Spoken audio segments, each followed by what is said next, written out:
Welcome back. It's Niyi Sobo. I'm curious for you, at what age did you first start playing sports? For me, I feel like the earliest I can remember was second grade, third grade playing soccer. I grew up, my pops was from Nigeria, soccer family. So it's four boys in the house. We all played soccer.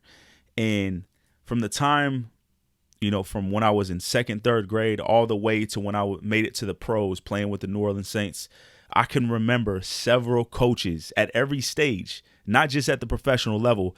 I remember at every stage having coaches that were either super duper hard on me without any real rhyme or reason to it, or just bad coaches in general, man, that just tend to put a lot of pressure on you and not really bring the best out of you, right?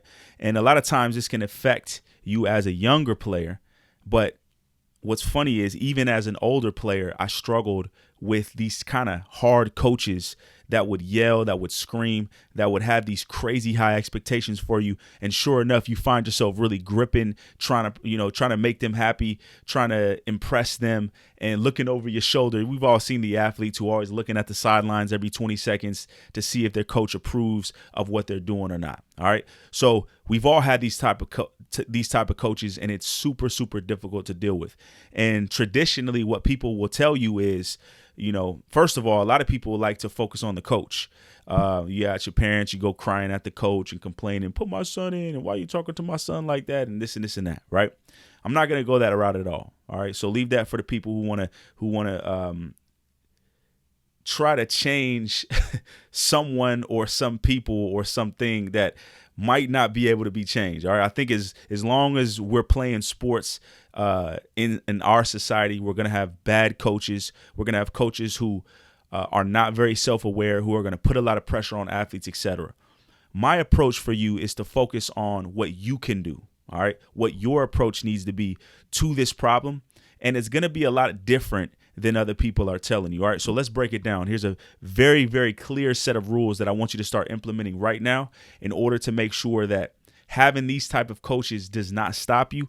And instead, you actually thrive under that type of pressure while everyone folds. So there's four things I want you to do. All right. Number one, I want you to set clear standards for yourself in terms of performance. All right. What do I mean by that? Most athletes are looking to their coach for setting the standard. And when you don't live up to that standard, then you're looking to the coach to tell you whether or not you lived up to it or not. Right. So that makes sense why you feel so much pressure from your coach, because your coach has standards for you, but you don't. So what you need to do is set clear standards for yourself in terms of performance. How do you expect to play? How do you expect to perform under certain situations? Make sure you establish what that clear standard is for yourself. The second thing is, and it sounds very simple or obvious, but a lot of people don't do it. Study the game that you play so that you never make mental mistakes. What if you had that be a standard of yours? Never make mental mistakes. And when I say study the game, I mean watch film, understand and know your plays. Don't make mental mistakes. Just think about it. How many times are coaches yelling at players who don't make any mental mistakes? Very rarely. But it's the ones who are constantly making mental mistakes, making mental errors, not remembering their plays, making mistakes on the field or court that's causing these coaches, of course, not always justifyingly, if you will, but it's causing these coaches to come at you in all sorts of crazy ways. So what if you studied the game so that you never made mental mistakes? That's my second challenge to you. Third is be in impeccable shape so that your conditioning is never a problem. How often have you shown up for camp, whatever your sport is, soccer, football, basketball, whatever, and you were in impeccable shape? It means you could run all day. You could run like a gazelle. You didn't get hurt. You weren't the one, holding your hand up, telling the coach to take you out because you're tired. Be in impeccable shape so that never is your conditioning a problem, because that's going to eliminate another thing that coaches can come at you about.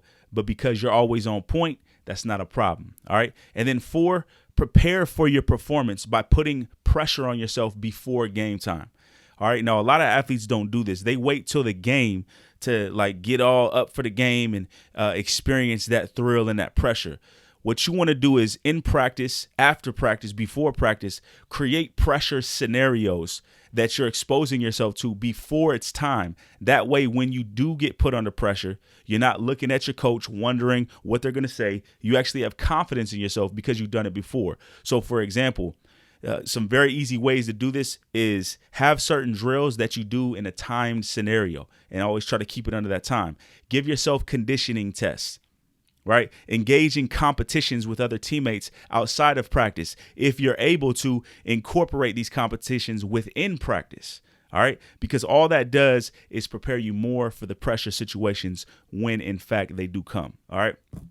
Now, listen, we all have a crybaby inside of us, like a little child in us that secretly, or I should say desperately, craves the attention of those who are looking after us and just waiting to run to mommy whenever we get shouted at. All right. I had an experience in the NFL where I had coaches yelling at me. There was a game that we had against the Oakland Raiders, and I actually got called for holding on a punt return. And let's just say I got chewed out by the head coach. All right. And it was tough to the point where it affected my game, the rest of that game.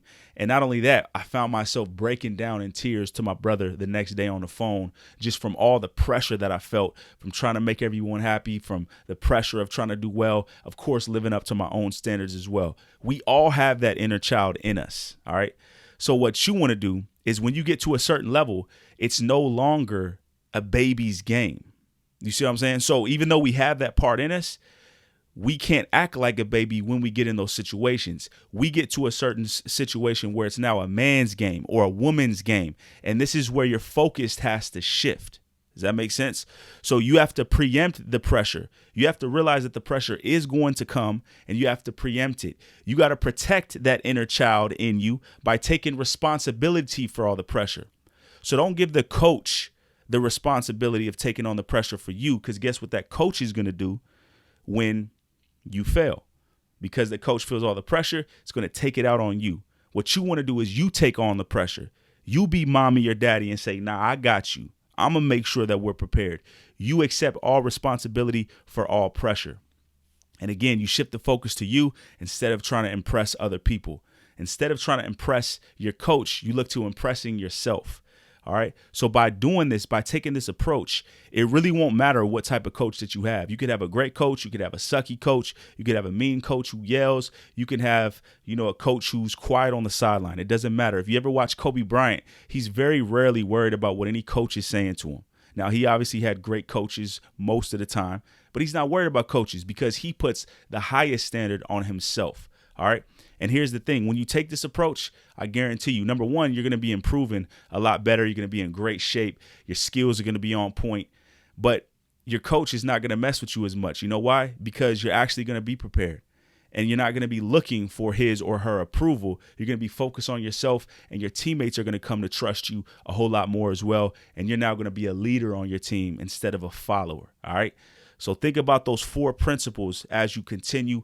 It's within your power to take control and for you to be the one for you to impress yourself instead of impressing others. Stay locked in. Keep going. I'll see you on the next episode.